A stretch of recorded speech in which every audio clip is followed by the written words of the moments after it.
Oh, come on. No. 1, 2, 3, 4. 4 of them it didn't go live on, and they're very important. Don't do anything. Don't hit it.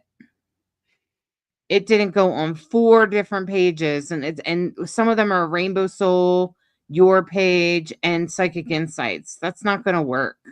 Okay, so you're gonna. And Divine Androgen. No, that's. So did it go on any pages?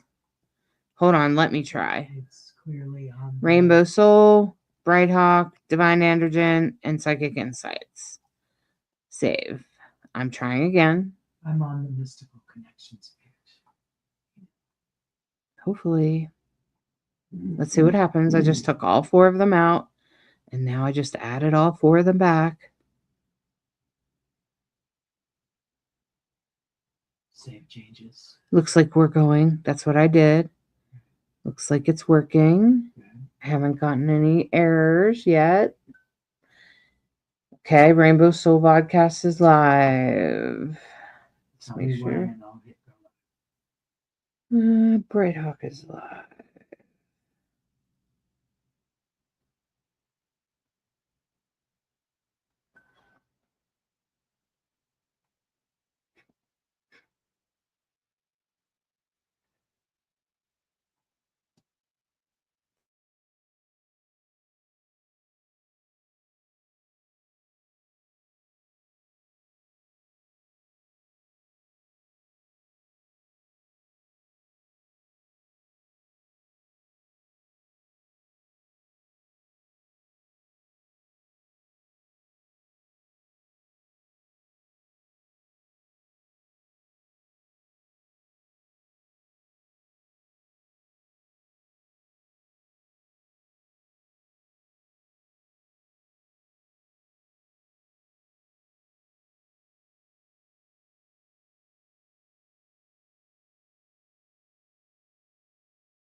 Welcome to Rainbow Soul Podcast, where our soulstrology comes forward to help you manage your everyday life, with forecasts and deep dives on natal charts and queer perspectives on the planets, transits, and more. A group discussion about upcoming transits with tips on how to read these transits in your own chart.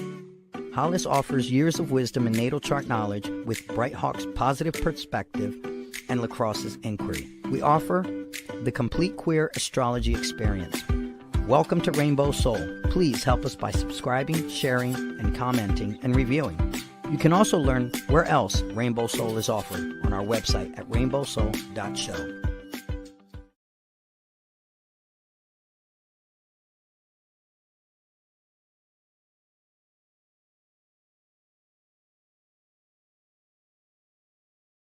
There we go. Now you can hear me better. Welcome everyone. Welcome to Rainbow Soul Podcast. I'm Hollis, and this is Bright Hawk. Hey there. We're glad you're all here. Thanks for tuning in. We appreciate you. Hey, Lisa. Welcome. I'm glad you're here. Well, lots of energy this week, lots of things happening, and here we are to come and give you an idea of what your week might be like. So take this minute to take a deep breath.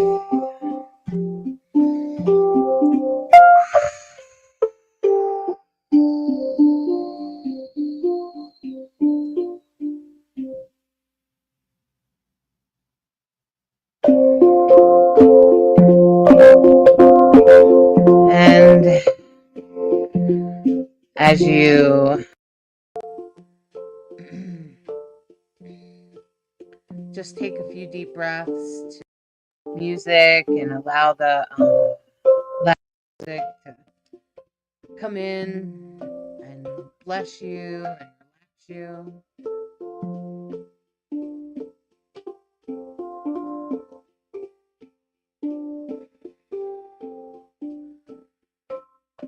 Just take a nice deep breath.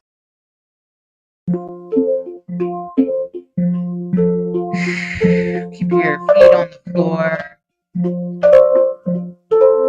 Keep your seat in the chair.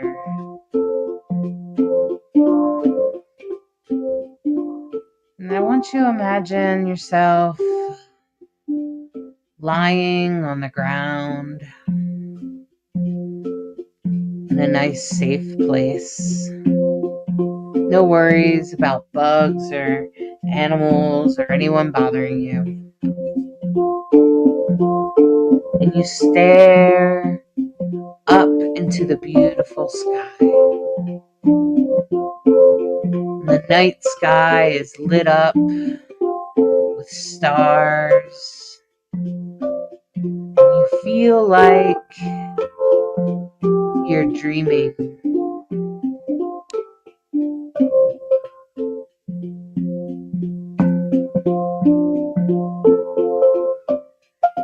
You feel like you're dreaming even though you're not asleep.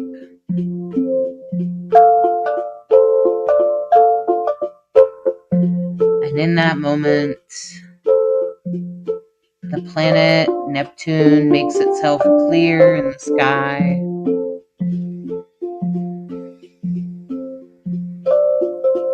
As it comes into your face, making itself much bigger, as if you're zooming in. This planet with a bluish color, kind of a cold, dry, icy feel. Spinning in front of you.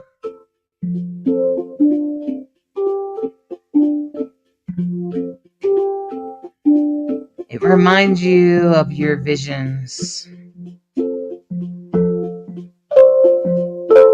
What you see going forward.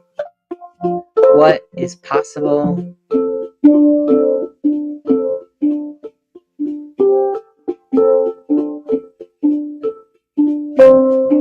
And it's also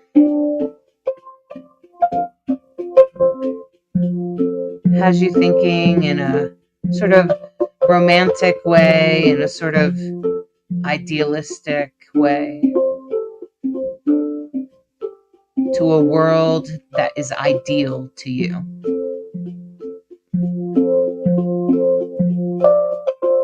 What is your vision of the world and how it would be that would just make it perfect?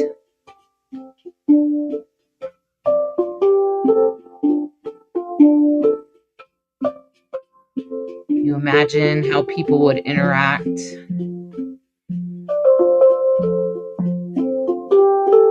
how we would handle the planet,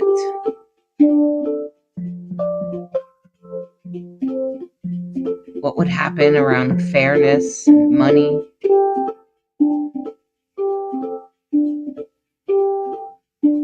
How would we treat our animals, our nature?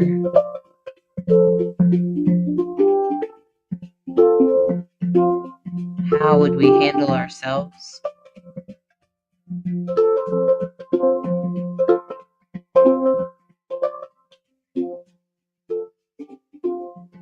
And just as the perfect world comes into mind, the perfect vision, perfect dream,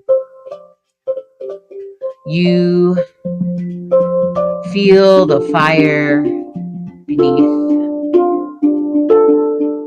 the warmth beneath you building, pushing you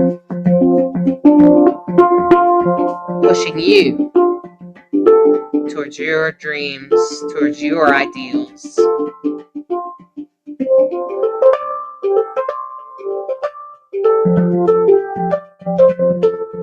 Pushing you to make that vision happen. How could you possibly influence us in that direction? How could you help the world? How could you help each other?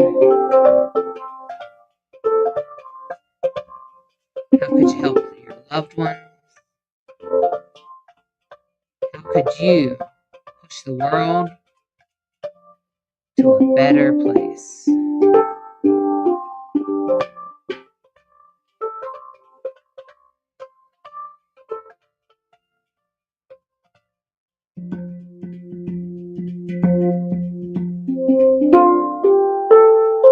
Now you know what to do next, and you have 14 years.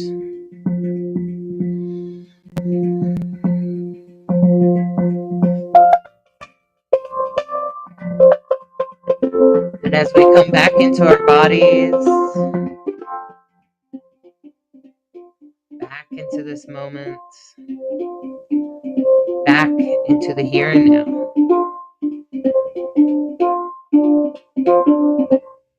you are assured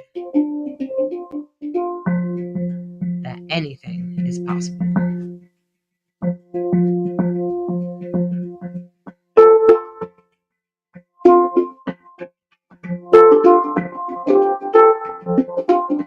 As you come back into your body, wiggle your toes, maybe roll your shoulders, stretch your fingers. Come back to the here and now.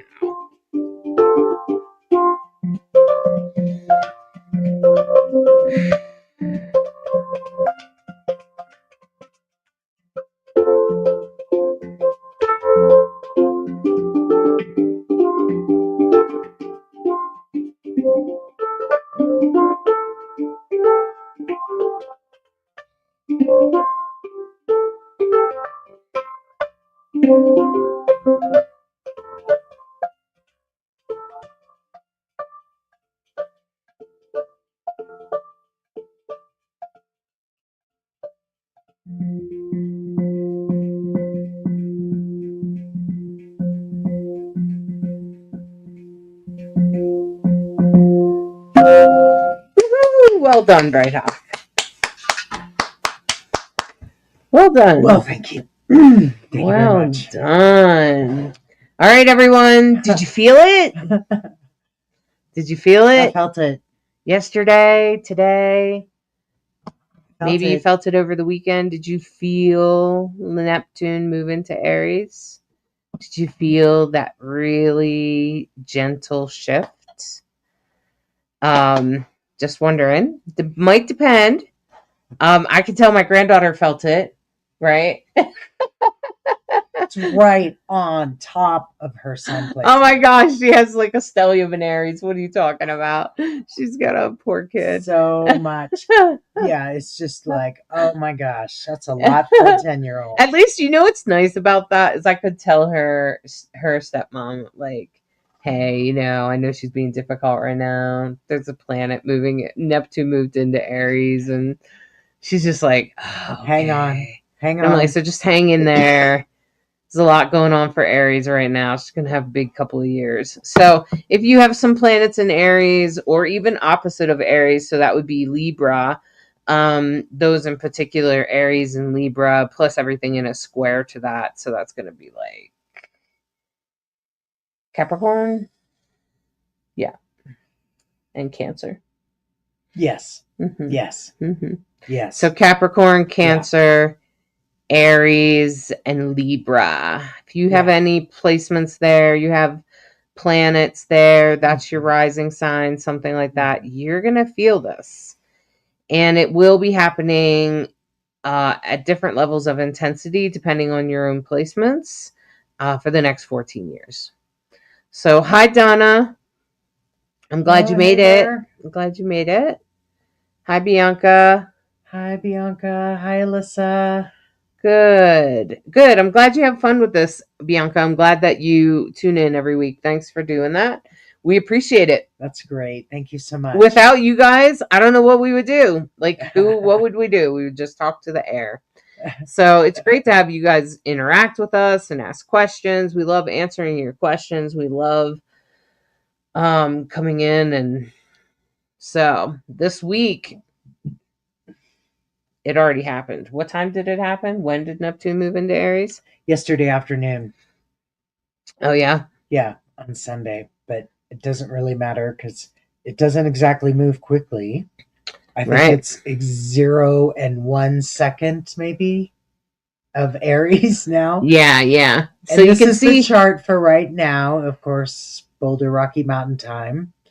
And you can see that Aries has finally made that it's actually still at 000. I can't quite 0.3. 0.3 seconds. Mm-hmm. Okay, so just barely. The thing to know is this affects absolutely all of us. This will be the only time in our lifetimes that Aries will be in this part of the sky for us, and it will be here for 14 years. Neptune is a slow-moving planet. So it's just left its rulership in Pisces, the end of the zodiac, and it has stepped forward into the very beginning, the world point, Aries, 0 Aries, that all of us, absolutely doesn't matter what your sign is, will feel Neptune go from a water sign to a cardinal fire sign. Which makes me laugh. From a mutable water to cardinal fire. Okay, so like can't get more extreme. And Neptune is the king of the god of the ocean. He's the god of the ocean. Ocean, right. Yeah. Sorry, not the god of war. Yeah. But Aries, so the god of the ocean and the Neptunian Piscean energy meets the god of war. Right. So the last time Neptune was in Aries was 200 and something years ago. It was actually the Civil War. Right. It was in 1860. So 1860, we all know what happened in 1860. If you know your history, I don't. It was the American Civil War. And there was also uprisings in Europe as well. So, makes you feel like, oh, great. It's not like we didn't already know that the country is edging absolutely in that direction. But you can't make this stuff up. This is where astrology can really help you go, okay, there's a bigger picture here. And just like children, may we evolve in our temperament and recognize what's good and what's not good. And holy moly. So I think I talked about it a little bit last week, but I just want to talk a little bit more about Neptune and Aries in the next 14 years. And we'll probably see, it's going to move in and out of Aries right now. So it'll stay in Aries now until I think it's October, and then it will turn around and come back into Pisces in October, and then it will turn around and go back into Aries again in I think February, March of 2026.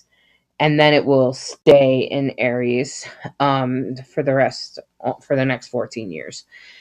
And the thing about Neptune and Aries is, so Neptune and Pisces, Neptune is literally your visions, your dreams, your psychic abilities. It also has a lot to do with your ideals.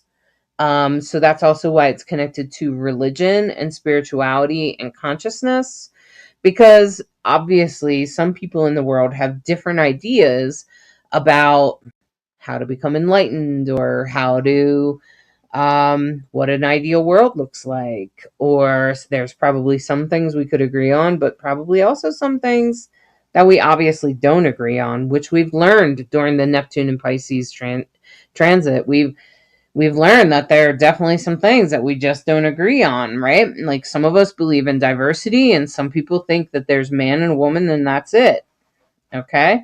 And some people believe that we need to focus more on bringing equality to race, and some people don't. So these are some, things that have come up with Neptune and Pisces. And I think that's what happened the last time, right before the Civil War, was that leading up to it, there were some ideas about race during the Civil Rights Movement. And there were some ideas, and there were different sort of projections about what an ideal world looks like. And then when Neptune moves into Aries, that creates the hero, the vigilante, the leader, okay? The person that's going to take things forward.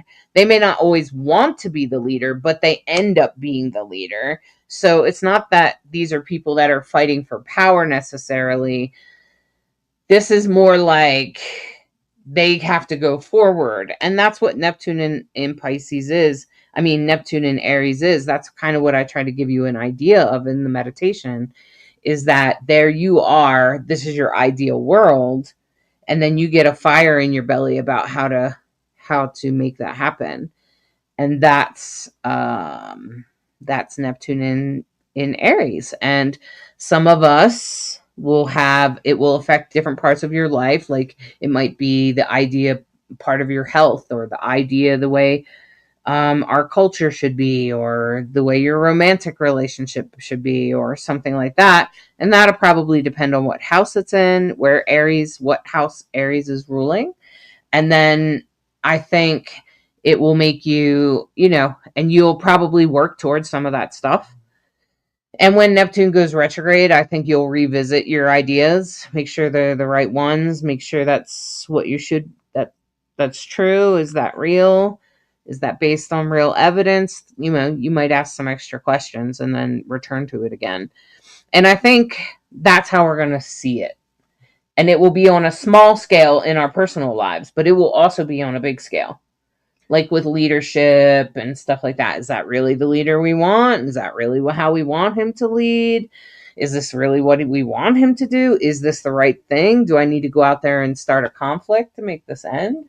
The other thing that I think is profound about this particular Neptune in Aries is the party in which it's traveling, right? We still have a pretty tight conjunction between the Sun, Neptune, Mercury, Venus, the North Node, and Saturn. And they're all in a party. That is just a heck of a lot of energy. Right. Very close to that world point. So that all of that amplifies each other, so that's what makes all of us go, oh my God, I wonder what's going to happen, especially in the next 2 years. I can't even think about the next 14 years because I can barely think past the end of this year. Mm-hmm. I'm praying like everyone else is, and, listening about what do we need to do to take the right forward action that's cognizant of the present moment we're in. I mean, the good news is I think like Neptune is in my 6th house, for instance, because Aries rules my 6th house. And so I was like, well, if it's in my 6th house, then it's going to rule health. It's going to rule all the parts of my life and help me get to, hopefully, to ideal health. And, like that has a potential. So like, you want to study stuff, like with, like epigenetics and things like that. If I was going to have any chance of reversing, of meditating enough to slow down or stop the heart condition I live with, that would be how I did it. Now would be the time in the next 14 years. So I just want to say that it's also very spiritual. It's very psychic. It's very driven in that way. The Aries part of it will kind of try to drive you forward because Aries is ruled by Mars. So it tends to be kind of drive, but it can be kind of like a sprint instead of a marathon. And Neptune is very much a marathon. So that makes me feel like, there's probably going to be ebbs and flows. It will probably depend on how Mars is aspected at any given time. Well, speaking of that, all week long we have what's called a minor grand trine. And so the really positive aspects is the fact that Mars is trine that cluster. Could you please put it back so I can see it? Sure. I just wanted to answer the question. Sure. So you see Mars is at 23 degrees, and of course it's in Cancer, a water sign. And of course it's 24 for Saturn, 27 for the North Node, 27 for Venus, 28 for Mercury. I mean, talk about a conjunction. And so all of that, those trines, water. So we're in a positive conversation with Mars. And then we have sextiles to Uranus and the moon. So Uranus and the moon are in a different element. They're in the earth element of Taurus. And so a minor grand trine is a very positive aspect. The moon with Uranus is going to be, you might surprise yourself that you might change your opinion about something. Uranus is surprises. The moon likes being in Taurus. Of course, Taurus is the house of good things, grounded energy, a good meal, can be a little fixed, kind of on the stubborn side, not quick to change at all, but likes the finer things in life. And so something might surprise you. You might change your opinion about something because Uranus, and then of course moon is emotions. And so changing how you feel about someone, something. Mars, action, and Cancer, it's going to be a little steamy and wet. Yeah, its favorite place to be by any stretch of Mars the and imagination. Cancer. But at least Mars is moving forward again, and I'm sure we all feel, better about that. Go ahead, answer some questions. Hold on. Bianca said no placements in Aries, but quite a bit going on in 3 other you mentioned. Oh boy. Sienna said, wait, so does that mean it has something to do with me? I'm an Aries. Yes, Sienna. It's all about you, it's babe. Everyone. It's all about you. It's Aries everyone. Really, yes, it is about you. Aries is as I said, that meditation at the beginning is pretty much Sienna how Neptune will affect the next 14 years, particularly for you with the sun there. It will depend on what house it's in. And that will depend on your rising sign. So Alyssa said, so will Neptune water qualities and Aries fiery qualities, will the mesh to a happy medium? Probably not, Alyssa. It's probably more likely that the water will boil over. And probably a lot of steam. So think more like boiling water, think more like steam. You know, my granddaughter's son is she's a Aries Pisces cusp. She has a lot of steam. Like sometimes when I'm watching her, I can actually see the steam coming out of her ears. And I'm like, yeah, but that's, you know, that's what's happening. Like they're so emotional and fiery at the same time. So that's the best way to think about it. Yeah. But at the same time, Neptune is very visionary, right? It's very like I'm seeing going forward. So that's very much that it's going to happen to all of us, are going to feel like we have somebody lights a fire, especially as Mars gets out of Cancer. And of course, Happy New Year. You know, we're on the other side of the solar eclipse. Yep. So there's probably a sense of that new spring energy. You know, we've had our March equinox already. And now as we move forward and these big planetary energies like Neptune impact everybody. And so it's definitely yeah, it's a big time. So Bianca said, got some pretty stressful health news this week. My PC seems to think I may have been misdiagnosed as type 2 diabetic for 3 years now and actually be a type 1 of LADA. She's changed my meds around and it's a mess. Yes, Neptune has a lot to do with illusions, Bianca. What is your rising sign, Bianca? Makes me think Neptune could be it's either in your first house or in your sixth house. Huh? Or maybe it's just near your sun or something like that. Chloe, yes, both of us do astrology readings. You can get a reading from either one of us. Our websites are in the description, so you can easily get a reading there. We do personal readings, and there's lots of people that will vouch for those readings. Chloe said, I have Neptune in my 12th house in the sign of Aquarius. Aries is really my second house. Okay, so Chloe, that's the house of money and values. So, you know, you might go through some changes in that area in the next 14 years.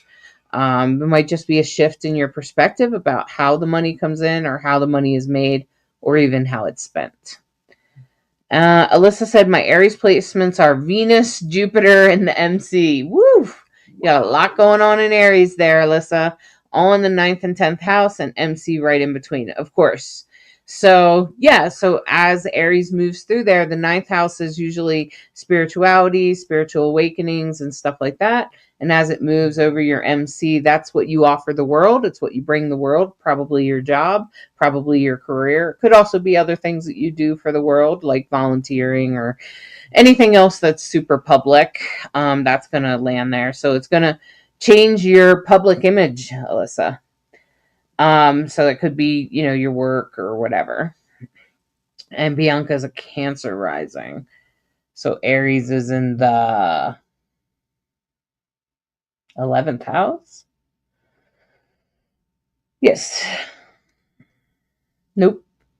It's also up at the top of your sky, Bianca. So, yeah. If it's a Cancer rising, I'm pretty sure it's the first house. Okay. So if Aries is your first house, that's your identity. And the first house is also your vitality, your health. Yep. Okay. Oops. That's not what I meant to do. I meant to do this. All right. And so that's, you know, today we're really going to be noticing it just after that eclipse. We'll really be noticing the, you know, Neptune moving into Aries. We had the eclipse, what was that, Sunday, and then Neptune into Aries on Monday. And as we go on the rest of this week, I am encouraged by the trine between Uranus, Mars, and Saturn. I feel like that's really good, particularly for helping us find our path, particularly with the system, and particularly with anything that has to do with our own personal system, teachers, education, but also like the actual system, the government and things like that. That trine there could really help us. I think it's really good. Help us take action towards putting us on the right path. Good. I am encouraged by that, even though Mercury and Venus are both retrograde in Pisces. I think that Pisces, first of all, is exalted. Venus is exalted in Pisces. So I think you were going to try to say that, yeah. So then I think it's less stressful.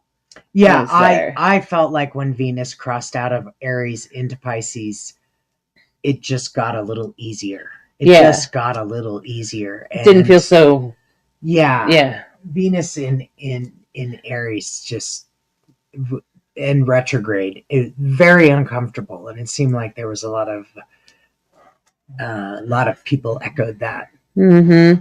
Stressful, uncomfortable, no energy, all that kind of thing. So I think the minor trine is really great, and I think I can see we have a void moon on Tuesday night. Right. So so I'll be curious. Did anyone notice the void moon yesterday? So Sunday, we had a void moon all day long. At least in the Rocky Mountains, it started like 8 a.m. and it finished at 8 p.m. It was like all day long. And the one that we had last Wednesday, I noticed it was in Pisces, and it was like a wet blanket for you. Yeah, it was like a wet blanket. But in Aries, you didn't notice it barely at all. No. It was just nice and chill. Mm-hmm. So now I'm like, wow, this is why we talk about where's the moon, what sign is it in, what's going on.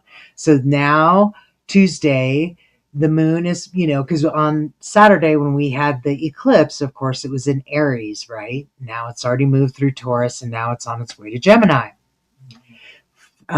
Tuesday night, it'll be like a 3-hour, just under 3-hour void moon.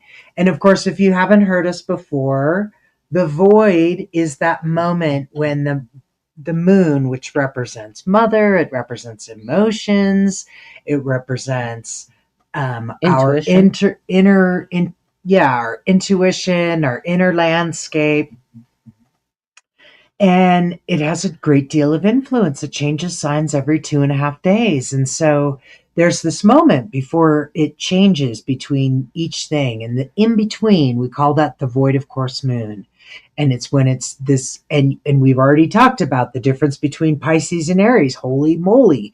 Now we're going from Aries to Gemini, which is an air sign and thinking and networking. It's ruled by Mercury. It's all about communication and very good at communication. So the waxing moon now is going to go into the void, goes void on Tuesday night for 3 hours. And so this would be a void of course moon in an air sign. So your mental energy might not be as big, right? And what we've noticed about void moons is if it's in a water sign, it can literally feel like you're wearing a wet blanket. It might depend on your placements, because I was thinking, my sun was opposite of the moon. I was thinking that too. Yeah. Let us know. We'd love to know. So was Sunday super chill for you? No drama? It can really sometimes work to your benefit to just have it be chill, self-care day. Don't try to get big things done. Don't try to initiate something during a void moon. That's the other reason why I let you know about it. Because you're going to be like, God, I had this meeting and nobody showed up, or everybody fell asleep, or, what's going on? Why does everybody not have and also, if you're a reader or you get readings, avoid the void of course moon. They'll do better on the different days. It's just going to be a real flat time for both you and the reader. So that's why we let you know, because we're here to help you make it easier. Yeah, so after Tuesday's void moon, the rest of the week, I feel like Neptune and Aries is the big highlight. Yeah, for reals. And that, that minor grand trine is definitely, we're all going to feel it. And then the conversation on Wednesday is the moon and Jupiter. And so, of course, Jupiter has been in Gemini for quite a long time. And eventually, later this year, it will move out of Gemini. So Jupiter makes everything bigger. So on Wednesday, careful about big emotions. I'm just going to say it, because you could say things that you can't take back. Jupiter, air sign. Especially any talking behind anyone else's back or any kind of what I would call two-faced behavior. Right, right, because Gemini is the twins. Yeah, yeah, so it was chill for me on Sunday. Good to know. Me I'm too, always really Patty. Curious. Yeah, we had a chill day. We didn't, I've been painting up a storm and getting ready for a show. So I have a stellium with Saturn and Uranus and Mars and Neptune.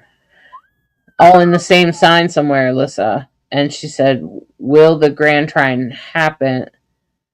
The Grand Trine, it affects everyone. It's actually called a minor trine. Yeah. And the minor trine doesn't really, it affects everyone. So it would depend on where Cancer, Taurus, and Pisces are. So where are they in your sign? So if you look at the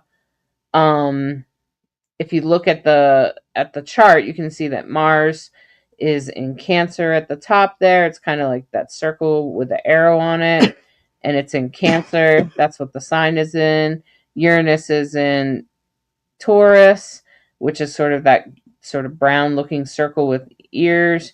And then Saturn is in Pisces, which kind of looks like an H in that sort of blue symbol. So you can see, you want to look and see, do you have anything, especially at 24 degrees on any of three of those? Thank you. That's exactly what I was going to say. When trines happen, I didn't know if it affected... You want to change the thing so I'm reading the right one. When trine happens, I didn't know if it affected more than one. Sorry, if I could talk, that would be helpful. I totally understand where everybody Mercury is retrograde. So let me try to talk to that a little bit, Alyssa. So when this minor trine happens, definitely it will affect everyone as an overview, okay? Personally, if you have anything at 24 degrees on any of those three signs, that you will feel it more intensely.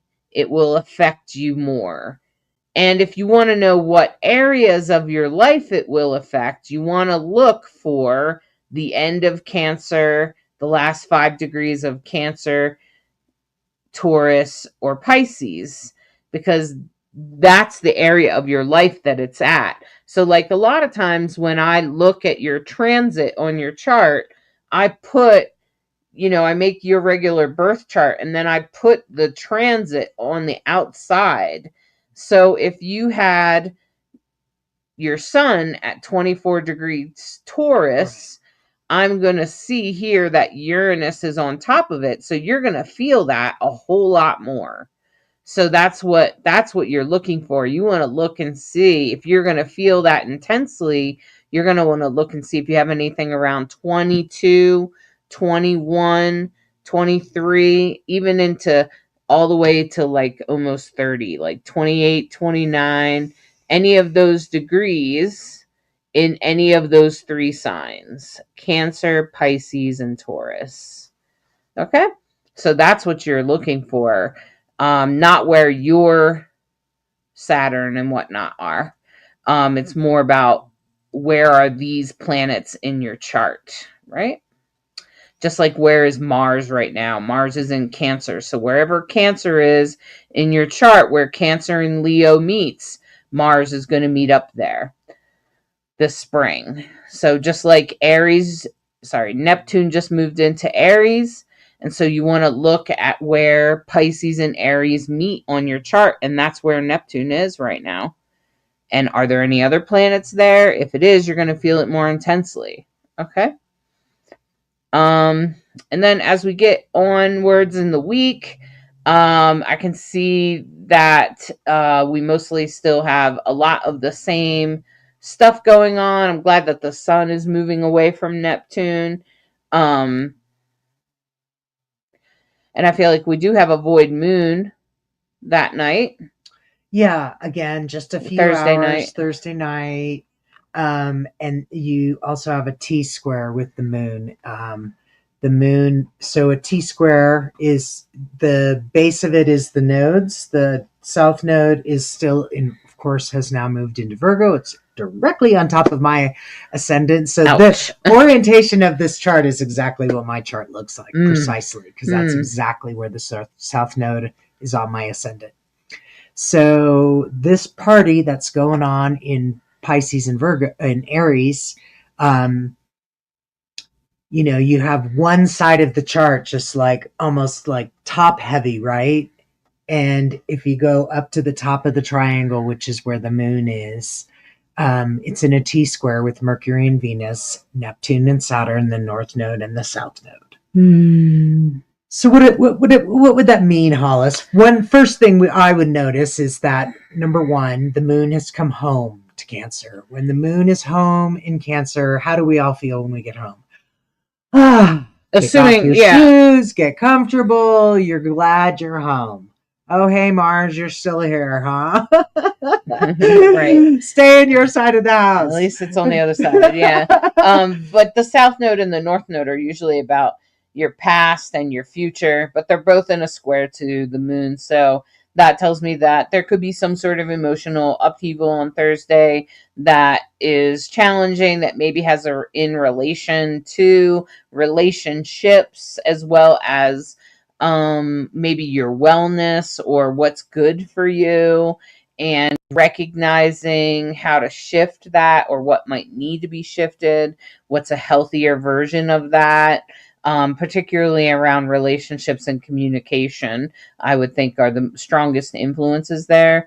And especially with the North Node in Pisces, that's going to push us towards, peace and keeping the peace and finding emotional freedom in some way. So, and Virgo is really going to make you look at what's good for you, what's healthy for you. And that's the South Node. And they're both in a square to that moon in Cancer. So I would just guess that Thursday before the void moon, you probably could have a little bit of just emotional sort of discourse or something that you reflect on.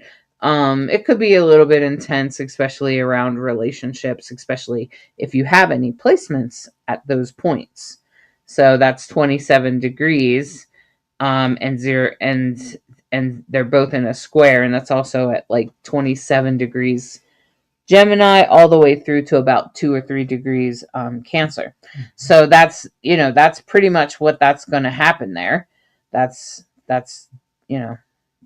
it'll play out depending on stronger if you have some placements there. Okay. Yeah. And on Friday, that minor trine is still, I seen that this trine was pretty much strong all week long. I feel like it's really going to help things come together, particularly, especially as Venus moves back towards Saturn. I feel like you're going to be able to figure out a way to make these relationships work, especially if you were really challenged with some relationship stuff just a couple of weeks ago. You're going to start to find that there is some resolution and solution to that. You might find some ways for the relationship to work in a way that's more at ease for you. It brings more peace. And I think that Good. that's that. I think that's That sounds minor helpful. trine. Yeah, that Good. minor trine. Yeah. I think is really going to be our saving grace. And then with a second minor Right. trine on Saturday, I think that's even better. With the moon and Mars in a trine with Uranus in the South Node, I just feel like you're really going to find solutions and resolutions. There's going to be a lot of things coming together in a good way in regards to anything you've been working on recently, particularly Friday, Saturday. And I think that that's really going to work well for you, especially if you have any placements in Cancer, and in the late degrees of Pisces. So just, if you're noticing that, I would say that those are going to be the most affected. And if you're doing anything on Saturday night, if you work any graveyard shifts, you should have a pretty chill Saturday night. Waning, excuse me, moon in Cancer. It's going to go void at 11 p.m. It'll be void all night into 4:34 the next morning. Yeah, if you work 11 to 7, that's most of the shift. Yeah. Sounds like they'll just go nuts when it's time for you to leave. Nurses life. Nurses life. You know it. Yeah. And Sunday looks equally, I think like this weekend's going to be very chillaxed. So I think you got a good weekend coming to you with a void moon Saturday night, right, with as little drama as possible. I think that that'll be really good.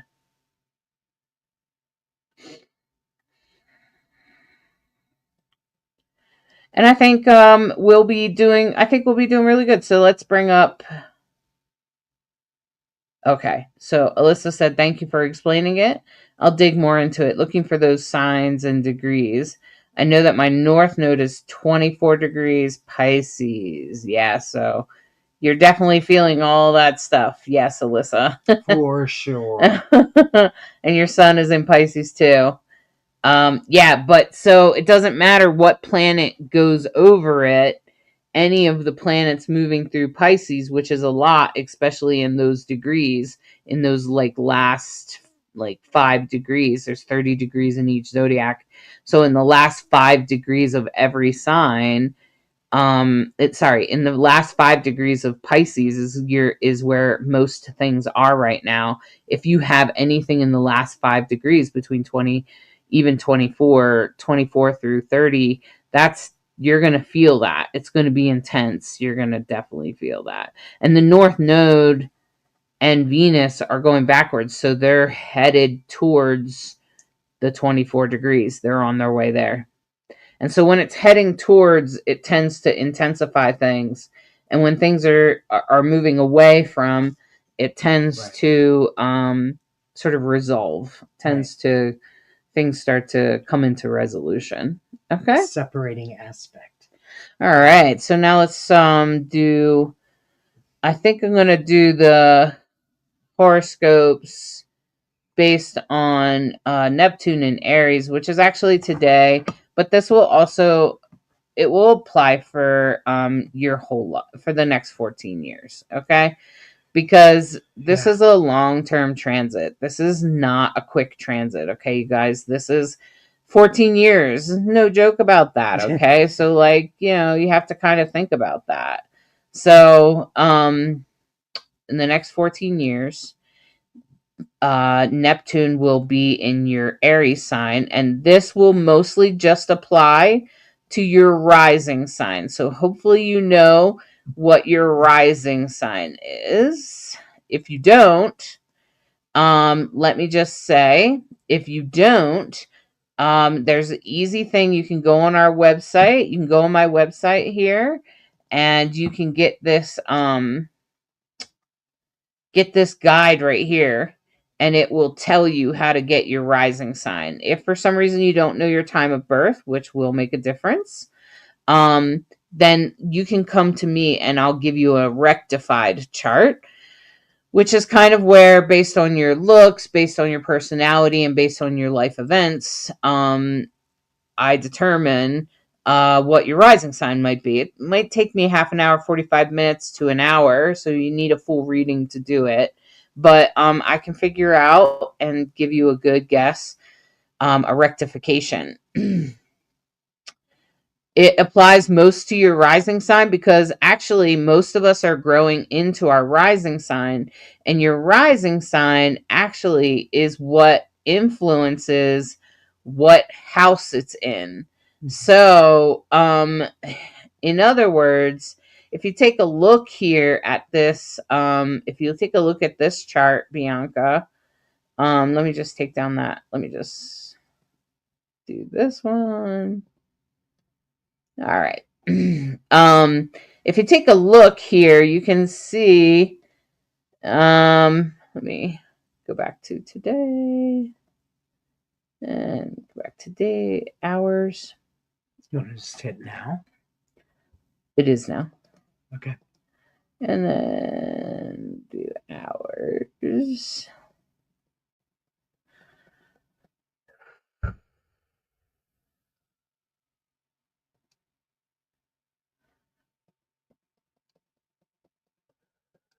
So the reason why Hollis is doing this, I'll explain why is the rising sign so important.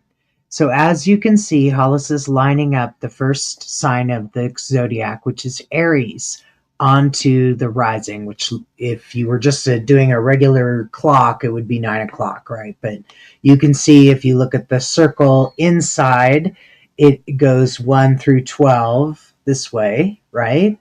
And the reason why the rising is so important is it tells us the orientation of this particular wheel.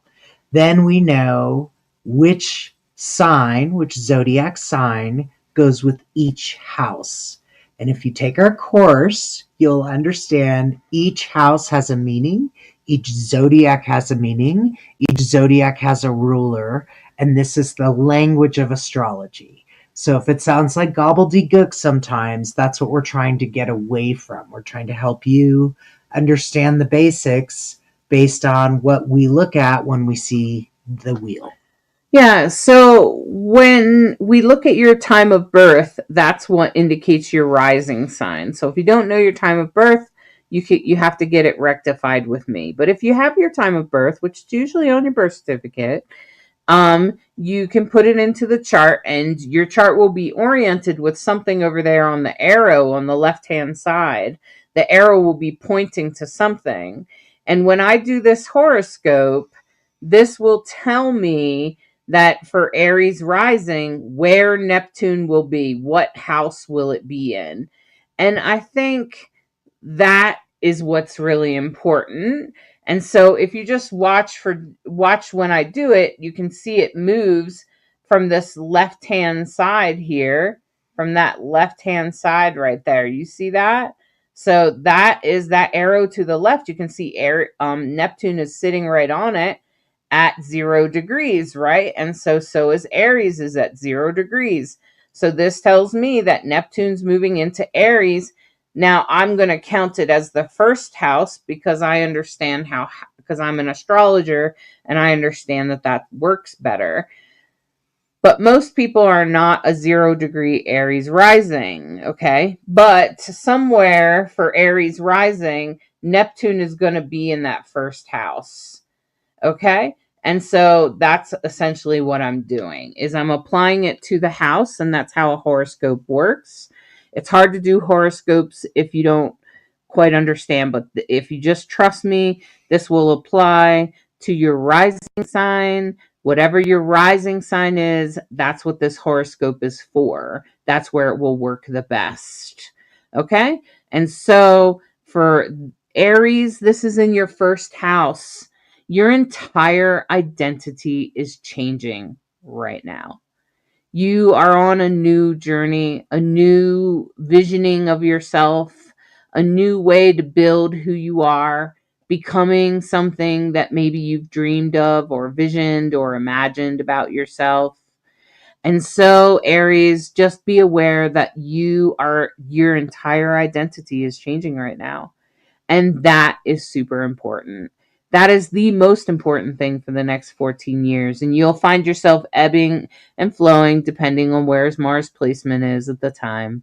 Right now, it might feel a little slow going or very emotional.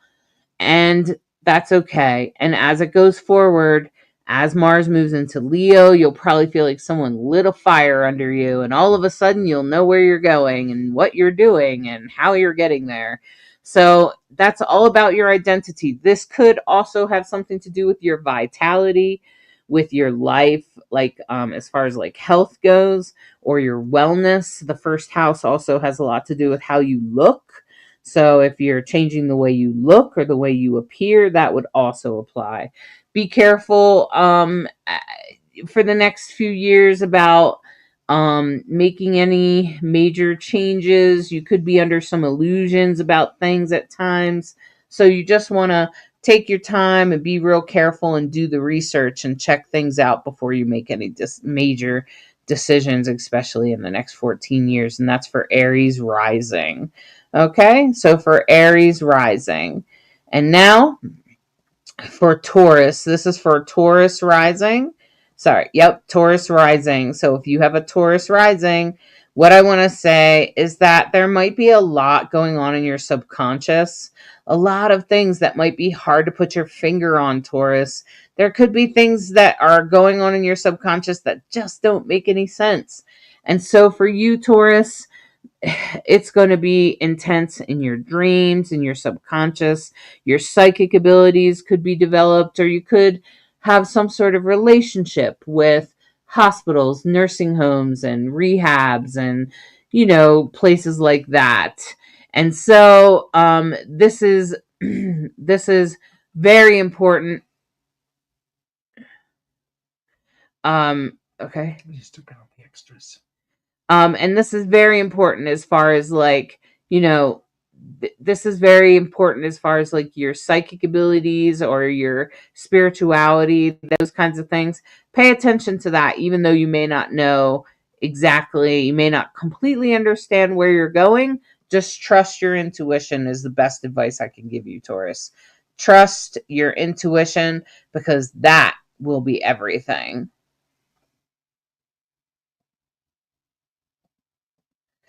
Now for Gemini rising. This is for Gemini rising. Gemini rising, oh boy. This is going to be all about the people you know. This is all about how those people treat you, how you get along with them, what the power dynamic is, Gemini. And Gemini, there could be some times that you're under some illusions where some people are just not who they said they were going to be, and there's going to be some disappointments, and you probably will also reassess who you're hanging around.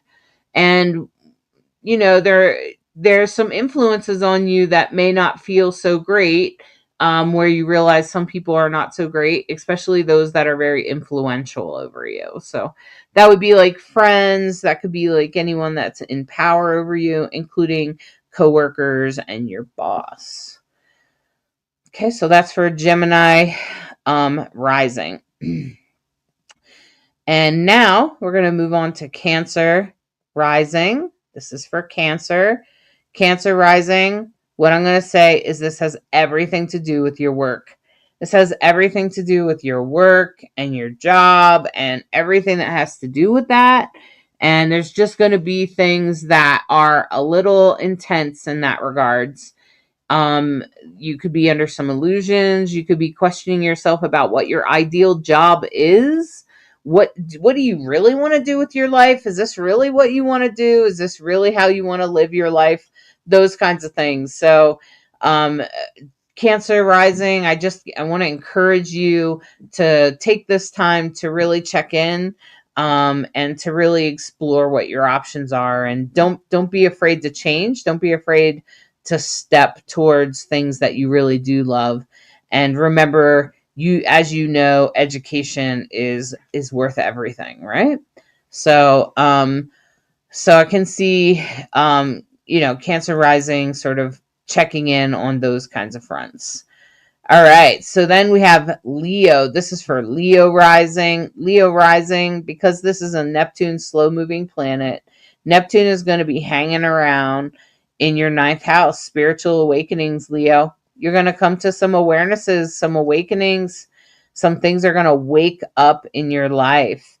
And as you start to have those higher learning or or those spiritual awakenings, I want you to realize that even if you step into some sort of spiritual path or something like that, just recognize that this is good for you, and you have 14 years to grow into it. There's no rush. Allow yourself to become who you are meant to be. And I feel like that will really happen with the 9th house transit, with Neptune in the 9th house. I feel like that's really going to push you forward in a way that you probably never imagined. And the end of this 14 years, you'll be like, yes.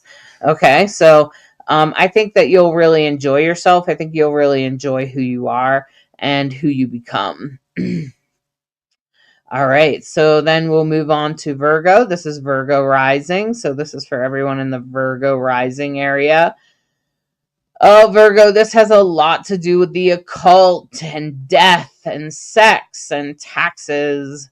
And so as that happens for you, Virgo rising, just be aware that there could be some illusions that you're under, maybe about other people's money or maybe about some other topics. So just keep yourself, take as good a care of yourself as you can. Try to focus in on things like the occult and things like that, because because that's really what's going to that's really how it's going to affect you. It's really going to come in through the occult, other people's money and things like that. So sex, death, you could just be under some illusions. It's about your relationship with death. It's not necessarily that you're going to die or whatever. It's more like, how do you handle death, or how do you handle the underworld as well? The occult. That's why I keep saying the occult. So the occult is things like astrology, mediumship, psychics, things like that. Okay. As well as taxes and anything else that we don't want to talk about. So that's why it's the 8th house, and that's really where Neptune will be for the next 14 years for you, probably changing and shifting the way that you think about these things, these sort of taboo topics in your life. And now for Libra, this is for Libra rising. Libra rising, this has everything to do with your relationships. Your relationships are shifting, and it's going to be, you're going to feel this. You're going to feel this shift in your relationships. You're going to feel how Neptune might be pushing on some nerves or some ideals about what relationships should look like. And as Neptune in Aries moves through, this is really going to push on what is your ideal relationship? What do you think it should look like? And how are you going to manifest that? How are you going to get there? And that's pretty much what Libra rising. It's going to have a lot to do with like romantic relationships, friendships, even your family relationships, friends, or any close people that you live with day to day. It's more those people. Okay? People that you deal with on a day-to-day basis more. All right, and now for Scorpio. This is for Scorpio rising. Scorpio rising, this is very much about your health. This is very much about your day-to-day life, your daily routine. What's that going to look like? What are you shifting in that department? Have you already started to shift it? Probably. You're probably looking at shifting it anyway, or considering shifting it, and maybe you've already started.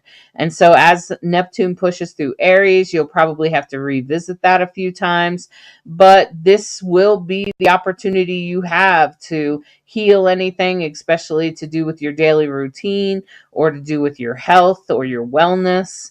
So if you're working on healing, Scorpio rising, now is your time. Really focus in on the spirituality and the visioning of it. Make sure you have a balance between like natural methods and actually going to the doctor, so you're not under any illusions. And just make sure you have a balance between those, and I always believe in sort of like what your teacher told you, Bright Hawk, that, throw everything at it. Throw the regular medicine at it and meditate too and pray on it too. And, herbal and homeopathic and whatever works. Everything all at once. And that's pretty much what I do. So that's, and I try to day-to-day habits make a big deal. What you eat is more important than you ever believed. Although it seems obvious to me. I mean, you are putting it in your mouth every single day. Yeah, So, you would think that the world would recognize. Yeah. So, it's funny to me. But this is the time, Scorpio rising. This is the time to visit that. What do you do with your day-to-day life? What is it about your health? What is it about your wellness? What can you handle? And so Neptune's really going to help you set ideals of what you really want for the next 14 years and to get them done, especially in Aries. All right. And now as we move on to Sagittarius, this is for Sagittarius rising. Sagittarius rising. This is very, very much about, hold on. This is very much about your family of origin and about your, about your family of origin and your romantic life. So including children. So anything that has to do with that, Sagittarius, you want to pay attention to that. You want to pay attention to how Neptune maybe changes your ideas, maybe changes the way you see things, and maybe even pushes you to make changes that you need to make that are better suited for you and your family, or the children in your life, or even your romantic relationship, and probably any creative outlets that you work on, any things that you manifest or make. We usually also put those in the 5th house. Okay, and so that's for Sagittarius rising. Sagittarius rising. And now for Capricorn. This is for Capricorn rising. Now, Capricorn rising, this has everything to do with communication for you. Communicating, how are you communicating? How are you feeling about your community? How do you relate to your community? Is your community the right community? Maybe you need to change or shift who they are or how you interact with them at the very least, and who is in your community. And this will also have to do with siblings or partners, or anyone that you work very closely with. Okay. So probably not romantic partners as much as it would be like, others. Okay. So this is mostly for Capricorn rising. And now for Aquarius rising. Aquarius, this is very much to do with money.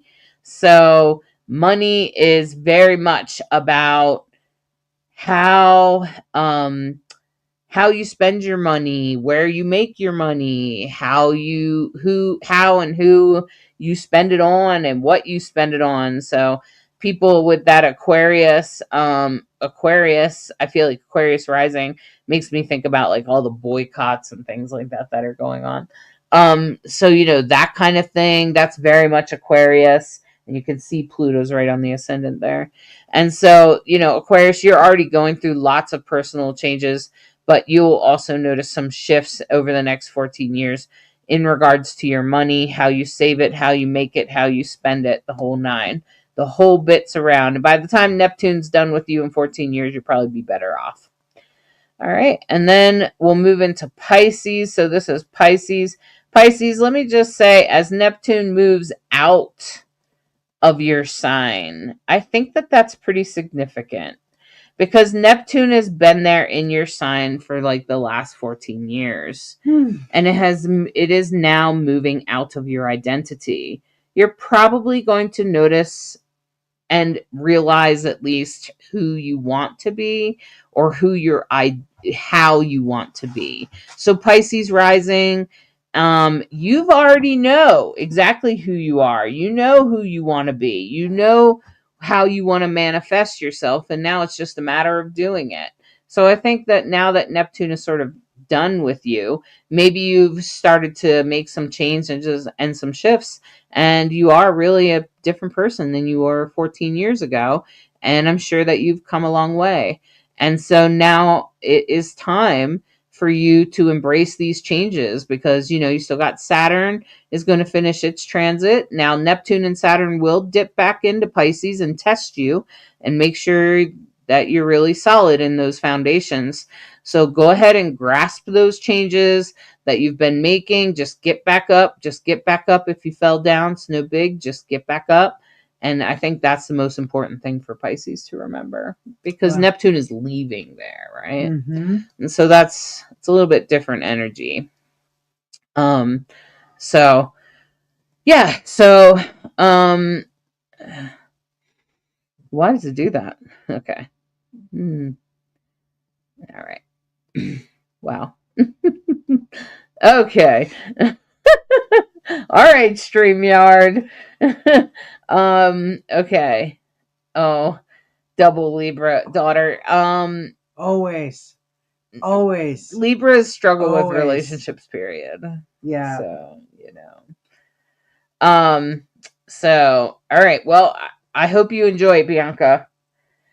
Do the meditation at the beginning. It'll really help you understand Neptune and Aries. So, will it be over email? No, JR. I think it's just a download. You talking about my this this how to get a beginner's journal, the beginner's guidebook? No, it will give you a download of a PDF, and the inside the PDF are directions on how to get your own chart for free, and then how to read it, at least for your sun, moon, and rising. It will show you how to read your sun, moon, and rising. Help you get out of the starting blocks. The first thing every beginning astrologer understands is those three signs: the sun, the moon, and the rising. So we tried to make it as simple and easy to understand as possible. And 50% off. You listen to us, you get the code. It makes it real easy. It's just a few bucks, and makes it so much easier to understand. And then once you get that, you're like, oh, I want more. We have a course also at the same site. And it's a 5-part course that goes over all the stuff that we talk about in the course of this podcast. And a lot of folks have said little testimonials. Wow, I totally understand the podcast so much better now that I understand the basics about astrology. And we're always trying to break it down and make it real easy. So we're your bridge. Yeah. Between you and the stars. That's right. So, we really appreciate y'all. Right, exactly. All right, so I'm going to pull 3 cards from the Love is Love deck. This deck is done by each picture is done by a different LGBTQ artist. Fascinating. And so the first card here is about our past. And this is very much the Queen of Pentacles. This is very much about knowing our power, being strong in our power, knowing what our resources is, know what we're good at, things like that. This is a really great card in that to remind us of our strength, to remind us of our resources, and to remind us of what we have. And especially our own personal power and being in our own personal power. Oh, Alyssa's saving so she can do the class. Well, Alyssa, I'll give you a hint. There's like a huge coupon on my page, Divine Androgen. Okay. And then so that's the first card. So that's in the past, right? And so then this is in the now. This is very much about embracing everything, embracing all the parts. This is about juggling all the pieces. This is the Empress, right? This is about standing in your power, yes, but standing in your power in a way and making everything move, making things work, making the cycles happen. Even if that just means I get up, I go to work, I do this, I do that, do this, do that, and all of it comes together.